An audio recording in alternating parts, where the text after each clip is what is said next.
So our seminar this morning is about protecting nitrogen and phosphorus inputs on farms. As Mark said, we'll split that in two parts. First of all, by way of overview, what we want to discuss is how do we measure the efficiency of the nutrients used. So if we can measure, we can manage better. So that's a very important tool to measure.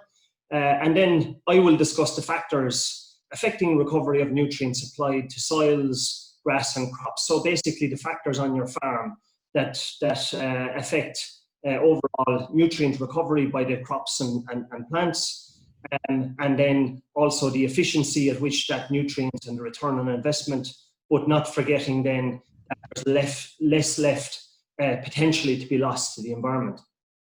Mark will then pick up the mantle and discuss managing nutrient inputs on farms for achieving agronomic and environmental targets. And we'll leave you hopefully with some take-home messages. So first of all, how do we measure nutrients and the nutrient efficiency on farms? So how can we minimize the losses of these nutrients by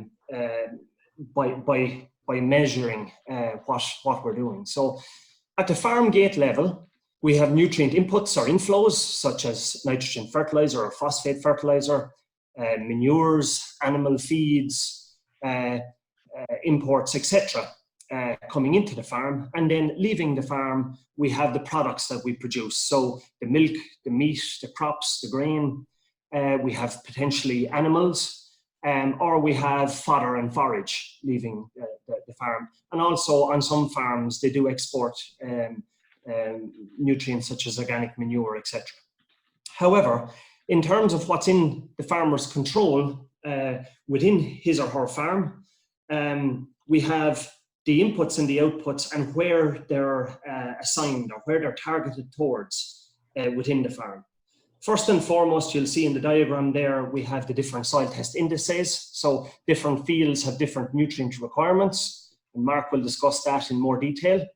But also we have other factors there, such as soil type, such as sward type or crop type, such as stocking rate, that also need to be accounted for and are accounted for in a fertilizer plan, and they underpin the levels of nutrient efficiency that can be achieved. So if nutrient inputs are greater than outputs, that may be intentional in terms of soil nutrient storage or building soil fertility. However, if they're much bigger than the offtakes or the outputs, and it's not intentional, there's more potential there for nutrients to be lost from the system. And that is very soil type specific overall. So what levels of nutrient use efficiency are there currently at farm level? The Teagasc National Farm Survey Sustainability Report, which for 2018, which was launched this week, shows that on the nitrogen side, if we think about nitrogen use efficiency, tillage crops or tillage farms have by far the highest levels of nutrient use efficiency. And then the grassland systems, which are grazed, where some of the nutrients can't be managed because they're excreted onto the paddock or onto the field, have lower levels of nitrogen use efficiency. And similarly for phosphorus there, you can see all farms are reaching a relatively high level of nutrient use efficiency, and this doesn't account for buildup of nutrients, so the retention of nutrients such as phosphorus in the soil for soil fertility buildup. And you can see there, all farms are reaching approximately at least 50% nutrient use efficiency. Again, I must put a caution around that, not accounting for buildup where you're not hoping to recover that nutrient, but rather build the soil fertility. So if we think then, what can farmers do? What can farm advisors help with in terms of accounting for differences within farms? One area there is soils. The soil type on the farm has a big role to play here in terms of the levels of efficiency and then the type of management of nutrients that should be taken throughout the season. And one soil certainly does not fit all in this respect. If we think about the soil information system, the Irish Soil Information System, there's a lot of information there about the different soils within your area, within your region, and knowledge of these parameters and these soils can help improve the management on farms. And the advisory service has this information and is happy to discuss this information with you as a client. However, when we look at this, there's many soils in Ireland. There's over 100 different variants of soil type, while they can be categorized in larger groups together. We've come up with the concept of your light soils, which are freely drained, more brown earth type soils, your heavier soils, which are more poorly drained and more clay soils, and then peat soils. And this concept works quite well at farm level in terms of nutrient management. So here I'm starting off with the light soil. It's freely drained. And what are the things that we need to think about in terms of nutrient efficiency, nutrient management on these soils? These soils, their nutrient retention depends on their texture. So more sandy textured won't hold as many nutrients as more loamy textured soils. However, in terms of losses, they have lower potential there at the top for greenhouse gas losses because they're not saturated for very long throughout the year. They have low nutrient runoff potential because the water can drain through them. However, because of that drainage, they have higher potential for nitrogen leaching when the soils are draining. So at the shoulders of the year, in the early part of the year and late in the autumn and into the winter. So those are the times when we must be more careful in terms of applying nutrients to these type of soils. If we think about the heavy soils, a very different scenario. These have high potential there for nutrient retention, especially in their clay-rich layer, that layer that's impeding the water from moving through. So if we can get the nutrients down to that layer, it can store a lot of nutrients. However, if you're thinking about these soils from an agronomic standpoint, it takes longer to build up the soil test levels in these soils. In terms of nutrient losses, there is potential there for high greenhouse gas losses, especially in the wet spring, because these soils are saturated or waterlogged. And if we apply nutrients to them, they potentially, especially nitrogen, it can potentially be converted into a greenhouse gas nitrous oxide. They also have potential or higher potential there for P loss in overland flow, because as they're not draining freely, the water tends to move off the surface. However, in terms of leaching, they have much lower potential than the light soil. And then finally, the peat soil, which is a very different type of soil overall. It has very low nutrient retention. And the reason that it has low nutrient retention is it has low or little mineral matter. And this is the matter that those nutrients, the phosphorus or the potassium or whatever nutrient you want, binds to in the soil, and it holds it there waiting for the crop to extract it again. So these soils, these peat soils, they're full of organic matter. They don't hold on to the nutrients the same as mineral soils, and hence we need to think about these differently in terms of how we supply nutrients for crop production or grass production over the season. And it should be a little and often approach here. So apply what you need for the next period and then apply a little bit more as you move through the season. These have high potential for greenhouse gas loss because they're usually wet at times of the year, and they have loads of carbon for the biology to conduct that conversion. And they have potential there for P loss because they don't hold on to it due to the lack of mineral matter. So overall, what is the picture of soil fertility in the country?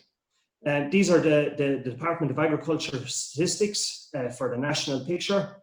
The national soil fertility level in 2018, you can see there in terms of the three key criteria, pH and P and K index, only 19%, or a little over 19% of the soils tested in 2018, which there were over 200,000 soil tests, are meeting the agronomic optimum. So if we turn that on its head, that statement on its head, over 80% of the soils are deficient in one or more of the key nutrients. And that has an effect in terms of total nutrient efficiency and the recovery of those nutrients that we're using, the return on the investment, and also the potential for loss. If we start off then by going through some of the basics for a few minutes, lime and soil pH, these are the foundation of soil fertility. These are the first step towards improving soil fertility and hence nutrient recovery on a farm. If we think about the grass yield response, which many farmers will be aware of, as the soil pH increases, most of our soils are acid in the country, especially in the east and south. As you move towards the west, there is more high pH limestone soils, limestone-derived soils. However, for the majority of our soils, they do need lime to increase pH. This is a study that I'm showing from 6 farms. Each of the symbols or dots on the graph represents a paddock where we took soil tests and we also measured grass yield.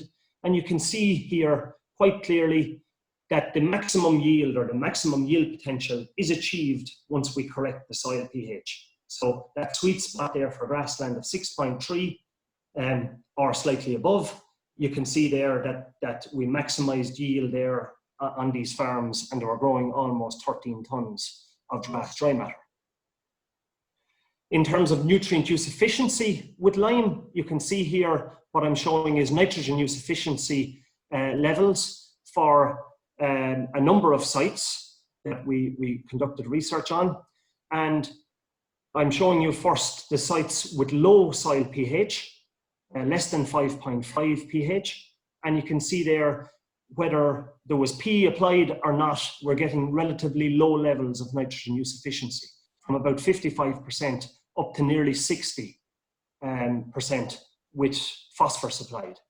However, where we optimize the soil pH and then we apply the phosphorus, you can see there that we're increasing that nitrogen use efficiency upwards of greater than 70% where the phosphorus is applied. But just by correcting the soil pH, we move from 55% up to 65%. So again, lime and soil pH being critically important in terms of the efficiency of the other nutrients.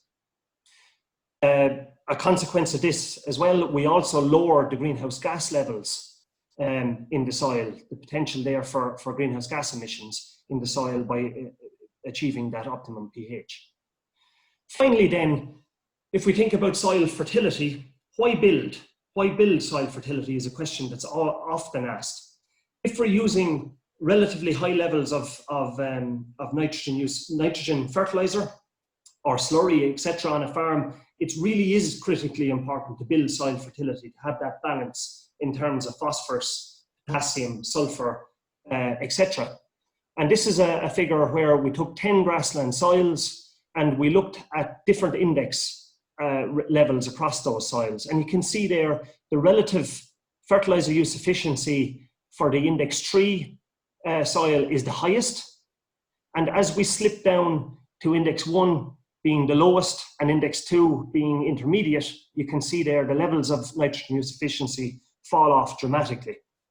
And on average, up to 15% of the N is potentially unused where we're operating at an index 1 or 2 for soil fertility, for phosphorus and potash. So again, this is critically important to build soil fertility to establish a higher level of nitrogen use efficiency.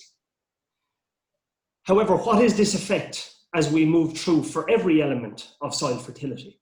And this is the efficiency of nitrogen recovery by grassland swards across 446 grassland fields in Ireland on dairy farms. So this is a study that was conducted in 2015 and 2016.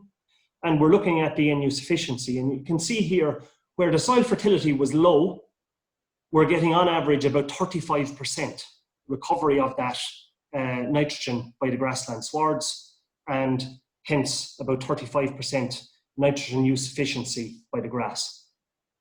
If we move forward then, As we optimize the pH or the phosphorus and potassium, gradually we increase that level where we're moving up to close to 60%. So we're almost doubling the nitrogen use efficiency as we increase the soil pH. And then where we get it all right, finally, there in the green, where we get the optimum soil pH, P and K, where we get the highest level of nitrogen recovery, nitrogen use efficiency, both from soil reserves and from the applied fertilizers. So again, this also is evidence there that achieving optimum balance in soil fertility will maximize the return on investment in terms of inputs, nutrient inputs, fertilizers, manures, etc., but also protect the environment and water quality from potential losses. And then finally, before I hand over to Mark, it's really critical then that we match the nutrient inputs to the grass growth potential of the individual fields, the soil types and the soil fertility levels on the farm. This can be done in a fertilizer plan. And what I'm showing here is a well-drained soil and the grass growth curve versus a poorly drained. And the first thing that you'll notice there is the difference in spring. The well-drained soil is increasing grass growth much earlier than the poorly drained soil, and hence we need to come up with a different fertilizer program for these two soils, especially in that spring period, which is more risky in terms of nutrient loss. And then we can break the season down into 4 equal parts before we hit the close period again on the 15th of September for fertilizers. And at this point now, I'll hand over to Mark to discuss the soil fertility aspects and planning aspects of getting it all correct on the farm. Okay, David, thank you very much for that. Excellent presentation, really underlining the close relationship between N, P, K, and of course lime as well. Mark, you're sharing your screen there now. That's great. If you could go back to your first slide, and yeah, that's great. Fantastic. Okay, we'll hand over to Mark then, and Mark, you're going to focus on the practical aspects of nutrient efficiency or driving nutrient efficiency at a farm level. So over to you, Mark. Okay, thank you, Mark. Good morning, everybody. And yes, I'm going to focus on, I suppose, the practical aspects, and I suppose build on what David has spoke about, and I suppose bring it to life, or in terms of how can we adopt it at farm level. I'm going to cover a number of areas in terms of improving both nitrogen and phosphorus efficiency on farm, and it really starts with the soil and the foundation. And it you know, in terms of looking and using soil test results, we're taking an enormous amount of soil samples here in Ireland, somewhere around 200,000 soil samples annually. And again, it gives us a measure of the fertility on the fields on our farm. And you can see we have made good progress over the last number of years. We have approximately 20% of our soils optimum for PK and lime, but there is, I suppose, a lot of improvement there from getting the basics right, as David has spoke about, and David has showed the efficiencies in getting those basics right in terms of combination. I think also about soil tests as well, they show us the response to nutrients. So if we correct soil pH, we can see how did our soil respond on our farm? What was the improvement? Also, if we address, say, P and K, how has our soils responded to the application of that P and K? And I suppose most importantly as well, we can monitor fertility changes over time. So how is our fertility improving? Are we seeing a quick response, or is it taking more time? And more importantly, we can actually respond to the indexes. Have we a lot of index 1s or have we a lot of index 4s? And we can take the appropriate action there in terms of managing, especially phosphorus and potassium on those soils in terms of driving nitrogen efficiency. The second key area that, again, is very, very important, and David has highlighted as well, is soil pH and liming.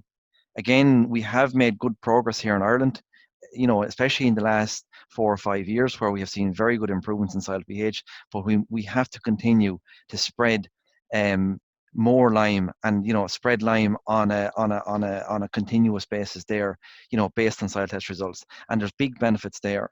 I suppose the first one is nitrogen.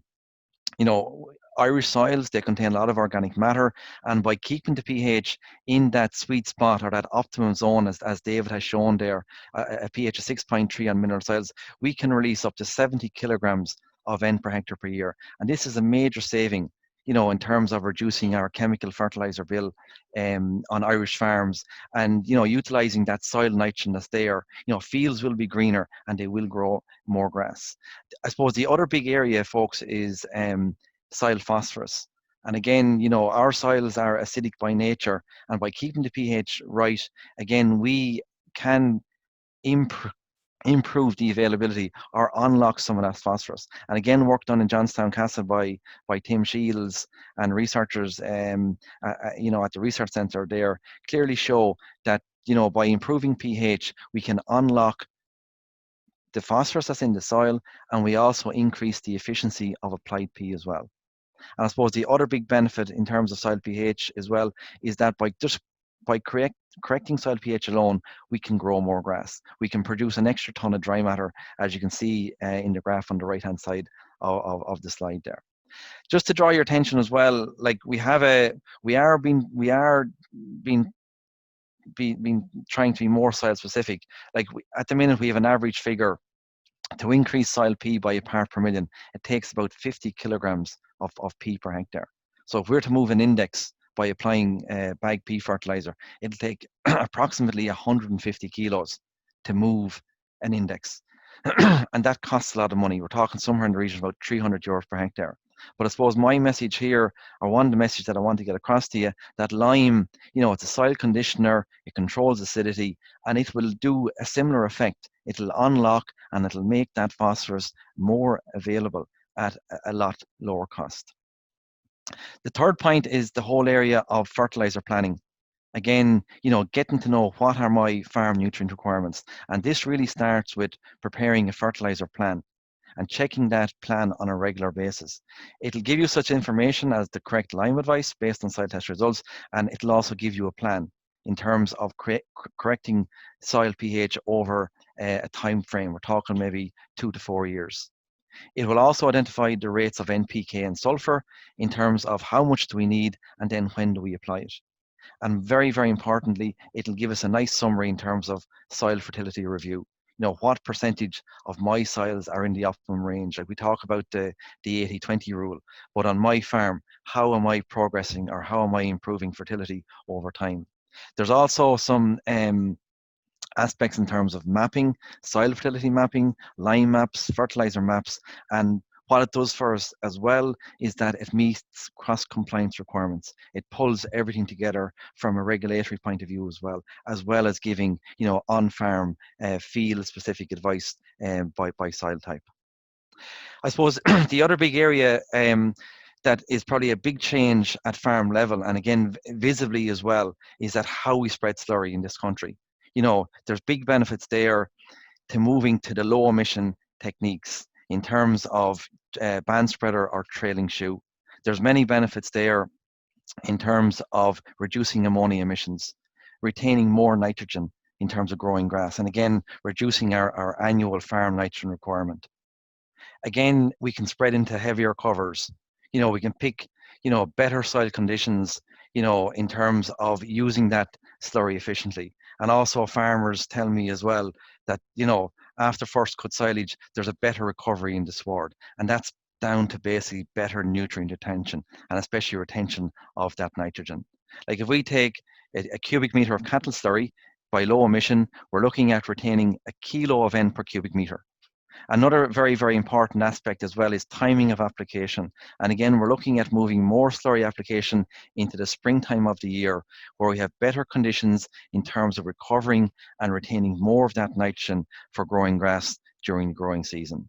I suppose another important aspect as well is, I suppose, in terms of what's the P and K requirement, you know, for grazing ground and also for silage ground. So if we look at grazing ground, if we take dry stock and dairy farm systems, the P and K requirement is actually quite low, especially on dry stock farms.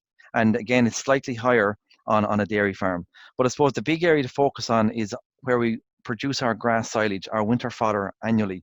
There's a bigger requirement there, especially in terms of potash. There's a large K requirement in those fields.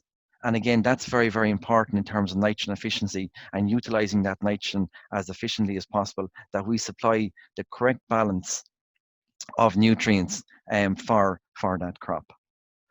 Okay, to bring it down then to maybe in terms of a fertilizer program, if I just focus on phosphorus here, again, in terms of using that phosphorus efficiently during the growing season and back to the grass growth curve, we aim to apply 50% of our phosphorus in the early part of the growing season. You're talking your second or third round of fertilizer. And again, the research would show that we split the remaining 50% in 2 or 3 applications, that would coincide with the 4th or 5th nitrogen application during the growing season.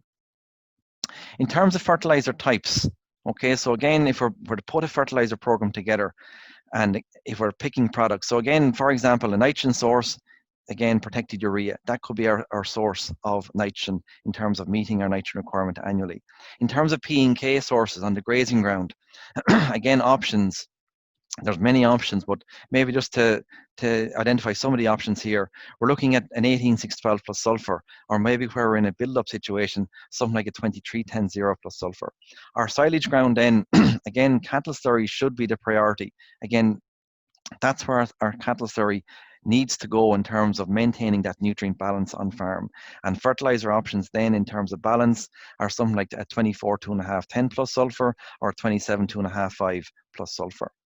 In terms of, I suppose, using nitrogen as efficiently as possible, again, back to the grass growth curve that David has presented earlier, you can see I've just put in terms of response. So in the early part of the season, we're looking at a poor response in that January, February period. As we move in then to the peak in terms of grass production, sort of March, April, May, June, that's when we get our best response. So again, that's where we're terms in getting the best return from applied nitrogen. And then as we move into the latter part of the season, the response tends not to be as good, and a poor response then as we move into the August, September time of the year. Okay, to try to pull it all together then in terms of building a fertilizer program, I suppose the key things to be conscious of, in terms of aspects of building that fertilizer program, the first one is the soil type. And I said David has outlined it pretty well in terms of, the movement of nutrients and, how or when we should apply those nutrients to use them most efficiently on those soils. The other big thing then is the stocking rate, or what's the demand for grass on that farm, or what are we trying to grow or supply during the growing season. Another aspect to consider is your indexes in terms of P's and K's, and here I've chosen an index 2 for P and K. And that gives us then our nutrient requirements. So you can see here, I suppose, the fuel in the tank in terms of growing sufficient grass during the growing season for that stocking rate. We're looking at 250 kilograms of N, 37 kilograms of P, 65 kilograms of K, and 20 kilograms of sulfur. In terms of splitting that then, so again, in terms of nitrogen, we split it then based on demand. So again, we kick off with 25 kilograms in the February window in terms of, soil type and also weather conditions. And then we get into the main, I suppose, the peak of the grass growing season in the March, April, May. And again, you can see there's a bigger demand there. So we can get better utilization, more efficiency as we move into the peak part of the grass growing season. And then as we run into June, July, September, again, there's a fall off there in terms of nitrogen requirement, and that's reflected in the application rate. In terms of building the fertilizer program, again, the 2 products of choice for this example here, I've picked protected urea in terms of my nitrogen source, so that's straight protected urea. And then in terms of balance, in terms of supplying my P's and K's and sulfur, I'm gone for an 18612. And that's coming in, my 18612 there is coming in the March to April period, depending on soil type. And then I'm feeding more 18612 in later in the season in terms of maintaining sufficient P in the herbage. And my main nitrogen source, as you can see, is protected urea throughout the growing season. In terms of phosphorus then, as I was saying there, we're bringing phosphorus in early in the season in terms of maintaining grass yield and quality. And then in terms of herbage P that we're drip feeding in, you can go either in a single application for the remaining season, or you can even, you go, even 2 applications of phosphorus depending on your requirement. As I say, this is an index 2. And again, this soil will supply phosphorus. So again, we're topping up the grass P requirement during the growing season. So this is what NMP Online can do for you. Again, it can give you specific advice by soil type, taking stocking rate into account, soil test results, and then it can split it. It can give us a sustainable fertilizer program, that we can consult on a regular basis in terms of using those nutrients as efficiently as possible. And I think balance is very, very important as well. And that's what David has demonstrated to us as well, is that to get the balance right is critical in terms of, using nutrients efficiency and matching that demand in terms of the grass crop during the growing season. So to finish up, I suppose in summary then, the key points are soil test results. We have a lot of information in terms of the soils, our pH, our lime, P's and K's, and that's critical in terms of making decisions and also planning nutrient applications during the growing season.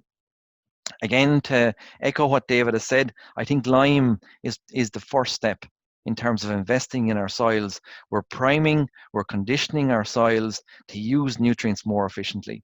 We're helping the biology, we're helping the structure, we're helping those soils function, maintain the ryegrasses, and use nutrients efficiently during the growing season.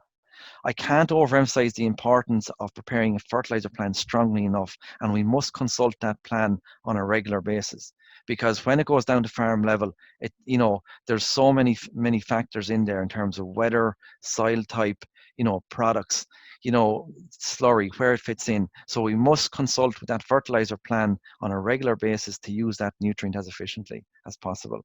In terms of cattle slurry, I think there's a big win-win there in terms of the new technology, in terms of the low emission spreading, in terms of nitrogen recovery. We are retaining more nitrogen on farm to grow grass. There's a big saving in there in terms of our nitrogen requirements. And also then, it's a step forward in using slurry efficiently on farm, in terms of both visual impact and also the precision. And we can go out at more specific times during the growing season into heavier grass covers and put that slurry. We can place that nutrient where it's going to be utilized as efficiently as possible in terms of NPK that it's supplying to grow grass. Also very important to identify crop nutrient requirements. Is it grazing or silage? What's the indexes? What's our requirement? And again, to get the balance right. And I think the final step then is to pick a suitable fertilizer or a blend that matches the soils on our farms. And again, I'm looking at something like something like an 18-6-12 plus sulfur with a straight nitrogen, or a 14-7-14, or maybe a 23-10-0. There's a range of products there, and we're very, very fortunate in this country that we have a big range of products. And our fertilizer suppliers are willing to blend and supply different fertilizer types based on soil requirements, based on regional requirements to meet our demands. And we have seen that on the tillage side of the house, that based on yield and soil requirements, that there is a big range of fertilizers out there. And I suppose that's maybe a challenge on the grassland side of the house, to maybe look at other blends of fertilizers to meet our annual nutrient requirements. Just to bring your attention as well to the Soil and Soil Fertility website, I've covered a lot, and David has covered a lot, but for further information there in terms of fertilizer programs, crop nutrient requirements, this is a good source of information that we maintain on a regular basis. So I'll leave it at that, Mark. Okay, Mark, thanks very much for that. What is the web address, or what's the best way for somebody to get access to that information? Just Google Teagasc Soil Fertility. If you just Google, Soil and Soil Fertility, Teagasc Soil and Soil Fertility, you'll get to the website through that. Yeah. Great. Okay. Brilliant. Well, thanks very much for that, Mark.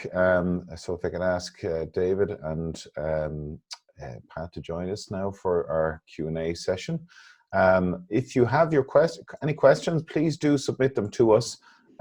We have quite a number of questions come in so far, but if you have any further questions you'd like to put to David or to Mark, please do submit them as soon as you can. So we're going to run up until about 10:30 with our Q&A session. Just to kick things off, Mark and David, we have quite a number of questions coming in relation to organic farming, and I appreciate that today we are focused on conventional systems. But is there advice that we can offer to organic farmers at this stage? And I think that's something we're probably going to focus on in a separate discussion anyhow. David, you're just on mute there, just in case you weren't aware. So yes, and I know both of you have worked with that sector as well, or provided advice to that sector. Yeah, I suppose, Mark, if I start, the same principles apply. Obviously, for an organic sector, you're not going to be using the chemical fertilizers in the system, but manures, soil types, crop growth habits in terms of seasonal crop growth, all those principles still apply to where we try to match the nutrient inputs or the nutrient returns, or in an organic system, planting a crop at a time when the nutrients will become available to utilize those. So I think many of the same principles can be applied to the organic sector. The big difference is that we're not using the chemical fertilizers to bolster the system, but by knowledge of your soils and the nutrient supply potential of those soils, inputting the manures or even the green manures at the times when you can utilize them, when the crop is going to grow, will still maximize the returns from those systems. Yeah, I totally agree with what Dave said. I think soil pH is absolutely very, very important in terms of nutrient efficiency, nutrient availability, in terms of nitrogen, phosphorus, potassium, and also the efficient utilization of manures, whether it's farmyard manure, slurries, and the technology. Like the technology, especially the low emission slurry spreading, the technology has moved on so much. It's in terms of the equipment. And there's big benefits there. And I'd imagine in an organic system, the benefits would be, probably as important, if not more important, than your conventional system. Mm-hmm. Okay, Pat, quite a few questions coming through there. Yes, I suppose a lot of questions there in relation to lime. First of all, in relation to the timing of lime, and I'll throw a few things at you because they're all kind of related. There's questions in relation to the impact of lime on soil and organic matter, and then there's another question specifically in relation to liming in heavy soils in terms of timing and in terms of benefit. Okay, if I just start off on that, in terms of lime and organic matter, so what Mark has showed is from the research that we're increasing the nitrogen supply potential, which is mineralization of some organic matter. However, lime also increases the grass growth potential, and while the above ground biomass is what we look at, so the crop yield or the grass yield or whatever, which we harvest or graze or whatever, correspondingly the below ground biomass, the root system, corresponds, and it will grow as well, pumping more carbon, CO2 from the atmosphere down into the soil layers where it can replenish that soil organic matter and also feed the soil biology. So the soil biology needs labile carbon to consume as its food and to be more of a healthy ecosystem. So optimizing the pH gives us the benefits on the agronomic side in terms of nutrient supply or the availability of those nutrients that we put in, but it also has a holistic benefit in terms of the environment, soil quality and soil health, and overall the ecosystem works better for a managed agricultural soil, that is. Obviously, if you're in a species-rich grassland or something like that, where there's natural grasses that grow at whatever pH there is, or in an upland area, we're not applying lime on those. So this is for the agriculture, the managed agricultural land.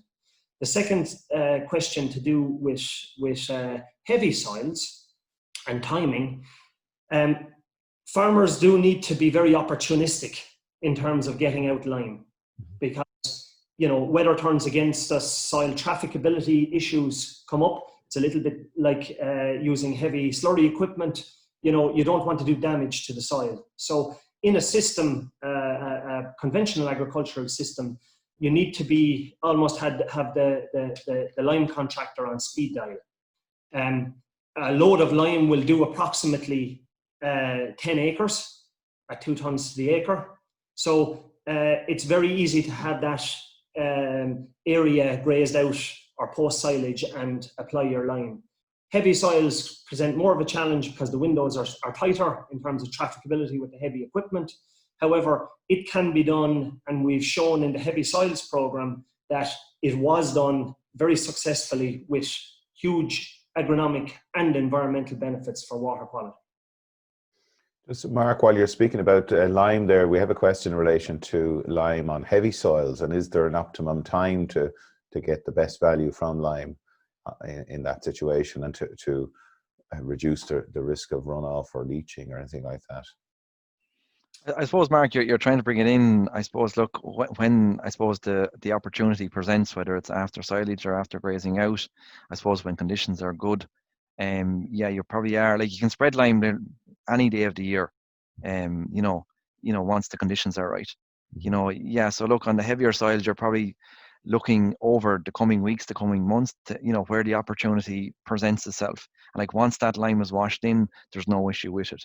And you're probably looking at, 2.5 tons to the acre. It will work. Like, once it gets moisture, there's a fine component in that lime. 35% is less than 150 micron. And that's the really reactive part of the lime. And once it gets rain, it starts to work. But yes, on the heavier soils, you are looking, I suppose you want to take every opportunity, and as David was saying, have your lime contractor on speed dial. And whether it's a load or two, whether it's a reseeding time after first cut silage, after grazing out, and preferably when conditions are good. Okay, Pat, do you have further questions there? It's plenty coming through there. Pat's on mute, I think. Oh, can't hear you, Pat. Question in relation to lime in sensitive environments, and in particular, say, in relation to pearl mussel areas. Is there advice there in terms of being careful, etc.?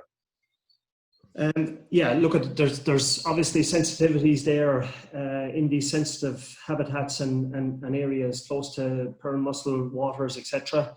Some of those areas won't receive any lime because they have other habitat.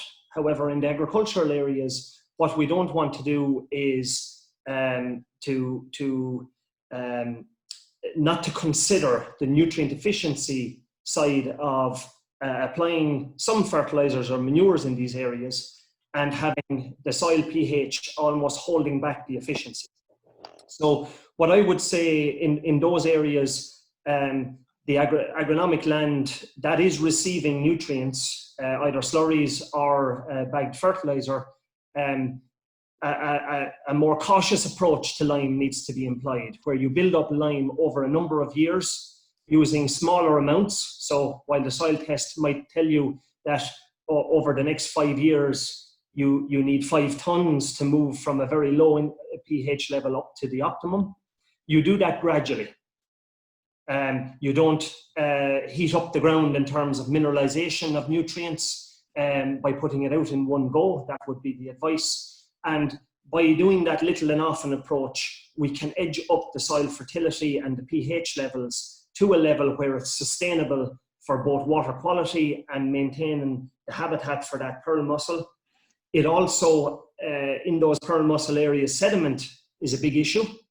And by having a better grass cover, which is more dense under the animal's hoof prints, it's not likely to be eroded away, the grass cover, where you end up with more sediment. So it actually has benefits there in the long term.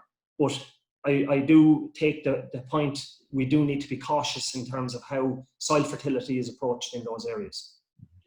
There's a number of questions about what you might describe as alternative products, in particular Grand Lime. What role potentially does it have, or how does it compare in terms of effectiveness and cost? Okay, in terms of Grand Lime, I suppose it's very much a maintenance product. Like if we think of build-up, I suppose maybe if we think of soil pH build-up, we're looking at a ratio of 1:1. So if we have a lime requirement, say of a ton to the acre of ground limestone, that means we need a ton of granulated product. So from an economics point of view, if you're in a build-up situation, if you're less than a pH of 6, the product of choice is ground limestone. If you're above a pH of say 6, or if you're in a maintenance situation, the ratio is 1:3. So if you need a ton of ground limestone, you need a third of a ton, or 330 kilos of granulated product. Okay. Yeah. Yeah. So look for me, I think ground limestone is it's a one-stop shop. We test our soils every 4 or 5 years, and you put out your requirement, let it be anywhere from 2 to 3 tons to the acre, and it brings the pH up to the optimum, up to 6.3, 6.5, and over a sort of an 18-month period. I suppose, look, the granulated lime is an option, if you just want a maintenance situation. And I suppose there is the convenience factor in that you can spread it with your own fertilizer spreader. But I suppose we have to be, cognizant that there is an extra cost there in terms of the granulated product. I don't know, David, if you want to bring anything to that, or... No, look at that. I think that explains it. There's often the misnomer that ground limestone is not as reactive. Mm-hmm. However, the first third, as by law under the specification, the first 350 kilograms of the ton is actually very fine and very reactive. So if you think about that, that's about 7 bags of ground limestone equivalent per ton. Okay, and questions about some other, I suppose, alternative sources of organic manures, like poultry manure or poultry pellets, and where they can fit in? Yeah, so again, following the same principles in terms of demand curve for these nutrients, because they're an organic source, they're better off utilized in spring. And when we say spring, we're not talking about January and maybe even February. We're talking about putting these on just prior or at the time of rapid growth. So that usually on most mineral soils will happen, on light mineral soils will happen, begin to start in late February into March. And maybe on heavier mineral soils or even peat soils, the demand really won't come till April. And again, by putting them on early, they have time to break down. Remember, they're an organic nutrient source. The soil biology needs to mineralize them, so it takes a little bit of time for them to work into the soil before they become available. If you're putting them on in the back end of the year, so this time of the year onwards, they may not fully break down fully by the time the grass growth curve begins to drop off, and hence you're putting more risk there in terms of water quality or nutrient loss if the soil doesn't have capacity to hold on to those nutrients. So again, same principles apply. Try to front load those so that you have the whole grass growth season to maximize the uptake of those nutrients. I suppose just to add, Pat, to that pig slurry is a very good, well-balanced source of NP and K, especially for grazing ground, and probably is more suitable than some of the poultry manures. So as a pig slurry, it's probably that bit better than cattle slurry in terms of nutrient balance and nutrient profile from a grazing point of view. And as David says, use them early in the season, and again, low emission would bring big benefits from a nitrogen recovery point of view, as we have about 3 times more nitrogen in a 1,000 gallons of pig slurry compared to 1,000 gallons of cattle slurry. In today's presentations, we've largely focused on the macronutrients. We do have some questions asking about the micro trace elements side of things. I mean, I know, look, time isn't really on our side to delve into that today, and hopefully we'll cover that in a future session. But is there advice around when farmers should be considering doing those types of soil testing, looking at the trace elements?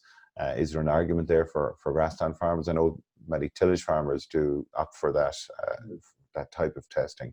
Is there an argument there for grassland farmers for doing that, or maybe you're seeing that happening already?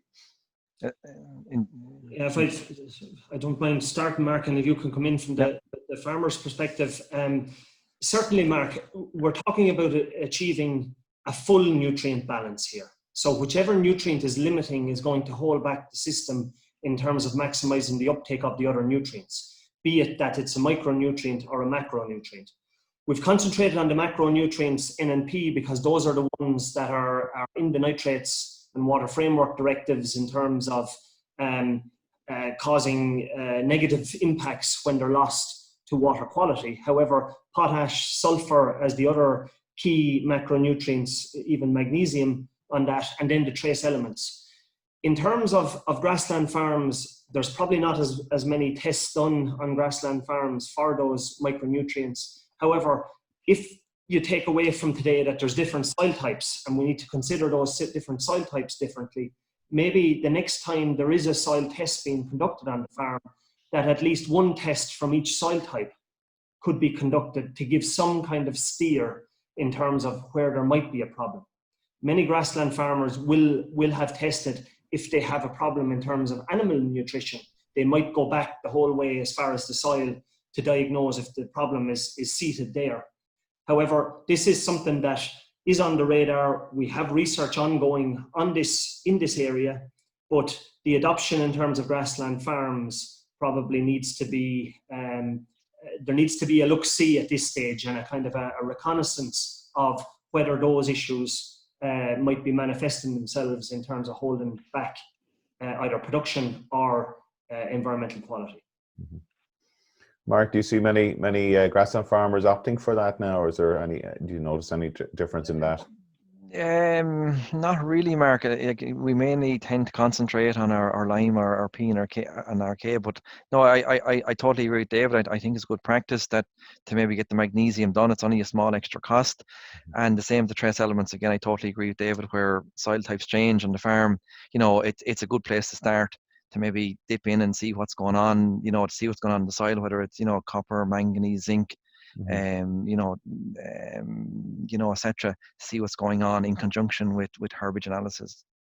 Just a quick add-on to that. There's a question coming in here around the actual carbon element of soil testing. Is that something that we're seeing, or is that something that's on offer? It is on offer. We don't typically do it. It's not mandated anymore. It was for tillage farms in the past to get a soil organic matter test done. Soil organic matter and carbon, they will tell you pretty similar things. However, in terms of carbon, there's a lot more to it. So carbon is a nutrient in its own right in terms of soil biology. And the difference between total carbon and label carbon is a very different thing too. So most of our soils, because of our soil type and our climatic conditions, we have much higher carbon than they do maybe on the continent, or we'll say in hotter or Mediterranean regions. That's just due to the breakdown of organic matter. We have wet conditions, etc. We have higher yields and higher grass growth, which pumps more CO2 down through the soil. But getting back to the question in terms of testing, it's worth doing a test where you have maybe tilled the soil for a long time and you want to look at where it is versus your grassland soil, and maybe look at the rotation or the different soil types on the farm to see, are they different. The other big area in terms of water quality and nutrient efficiency is the peat soils versus mineral soils, and really diagnosing where they are, because the peat soils need a very different management even throughout the summer compared with the mineral soils, and understanding those areas and which fields are which on the farm is really well worth doing and well worth the soil test for that matter. Okay. There's a number of questions about is there any issues in relation to spreading lime in terms of either grazing or application of organic manures or application of chemical fertilizers? Any do's and don'ts in relation to timing? Okay, Mark, do you want to take that one? Yeah, in relation to lime and organic manures, again, ideally we would like to go with the, say, cattle slurry first, and wait, 7 to 10 days. And that's purely from an ammonia point of view. In terms of fertilizer, again, we'd like to leave at least a week between, lime and fertilizers. In terms of grazing, I suppose ideally, I say, pick your window, pick your opportunity. Ideally, we'd like to have the lime washed off the herbage. You know what I mean? So if you have paddocks grazed out, maybe have your lime agent teed up and go in then and apply your lime to a bare sward, ideally. But again, if there is some lime that does stick to the grass, there's no issue. Like, animals may scour a little bit, but I don't think there's any big issues, David, with respect to with that. I think that there's evidence that, I suppose, sheep, because they graze closer to the ground and tighter, spend a longer time, can ingest more. They have a smaller stomach system or rumen system, and it can raise the pH momentarily and cause a little bit of digestive problems. But by and large, where there's big intake coming with a dairy cow or a beef animal, it doesn't cause a major issue, especially if there's a little bit of rain afterwards. Yeah. Like, I just add to that, Pat, I think, if we can spread lime sort of in later in the season, say August, September, October, it can be a good job to get out of the way, and then it eliminates any problems come the spring, in terms of fertilizers or slurries. I suppose potash is a bit the same. If we can get our potash out in the back end of the year, again, it eliminates problems, worries about grass death come the spring. So, as I say, between now and September, October is a good time to address lime on farm, and it simplifies the fertilizer program then come the spring. Well, I suppose the particularly on heavier land, the issue there is we do get a fall off in lime sales in wet autumns, obviously enough. So if you're in those conditions, you're better off to plan it for summer, I presume, than waiting. Correct. Now is the perfect time, Pat, especially if paddocks are being taken out for bales in a more normal year, or after silage. Even August, September can be dry enough on those farms before the soil really wets up. That's the ideal time there as the grazing season and grazing rotation opens up. We had you both there shared in terms of fertilizer, Mark, before we finished. Sure. The question of urea and lime always comes up. And lime before urea is not a good practice because of increased nitrogen losses through ammonia. The evidence from the initial studies show that protected urea seems to protect that. So we wouldn't be as concerned at this point. There will be more research going on that to really confirm that, but the initial studies show that protected urea and liming beforehand is not as big an issue or not as big a concern as we would have with ordinary urea. And that's the way we're moving, hopefully, towards protected urea as being the main straight nitrogen. Well, Mark, if we've time for one final question, just in relation to a significant number of index 4s remaining in the system, is it evidence that we're just not getting the spread of our nutrients across the farm right? Yes, there's many evidence to that factor, to that question, not just index 4 soils, but with all nutrients, trying to achieve a better spatial distribution of those nutrients, more targeting in fields. And that goes back to, I suppose, Mark's point about a fertilizer plan being critical and following that plan, because that does that for you. And also, Pat, the N and P on lime system, which is really honing in on that spatial distribution, field by field advice. The index 4s have been coming down over the past while. There's a small drop off, and that's due to the soil chemistry.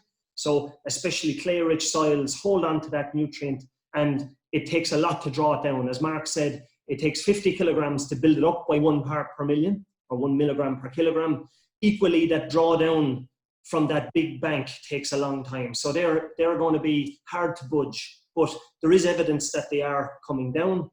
But certainly there's more work to be done to target slurries, to target nutrients to specific fields and specific soil types. So I take that point, and certainly fertilizer planning is key there, and soil testing. Just to make one point there, Pat, as well, when I have the audience there, is that have confidence in the soil test. You know, if the samples are taken well, if you take the top 4 inches, take your 20 cores, have confidence in the soil test. Like if you have an index 4, that's a very fertile soil, and you can say if they are both in organic and chemical fertilizers. Do you know what I mean? So that's a very rich soil, and that soil has a big production potential in terms of growing grass. So don't be afeared. Like what you can do is go back in a year or two and check it and dip in and see what's going on. See how has your soil responded to not applying phosphorus. So have confidence in the test. We're going to have to wrap it up at that. We're a little over time. I hope our listeners will forgive us for that. Look, I just want to thank you both really for excellent presentation and very practical responses there to the questions that came through. Unfortunately, we didn't get to answer all of the questions that came through, but look, it will your questions inform the types of webinars that we're planning in the future. So just to let you know that we're going to be moving back to looking at the greenhouse gas emissions side of the environment story next week. So I'll be talking to Tom Houlihan, forestry advisor and specialist with Teagasc. We'll be talking about the role of forestry in reducing greenhouse gas emissions. I just want to thank our support team, Andy Boland, Yvonne Maher, all our partners, and of course Pat Murphy as well for helping us out today with the questions. So do join us next week, next Friday. Also to bring to your attention, there is Teagasc is broadcasting a webinar at 3 p.m. on Monday next. It contains information about the latest outputs from the National Farm Survey. So that is available you can download and access that on the Teagasc website. And also today's presentations and recording of the video will be available on the Teagasc website in the coming days. So with that, thank you again for your attention, and I look forward to talking to you next week. Thank you. Bye.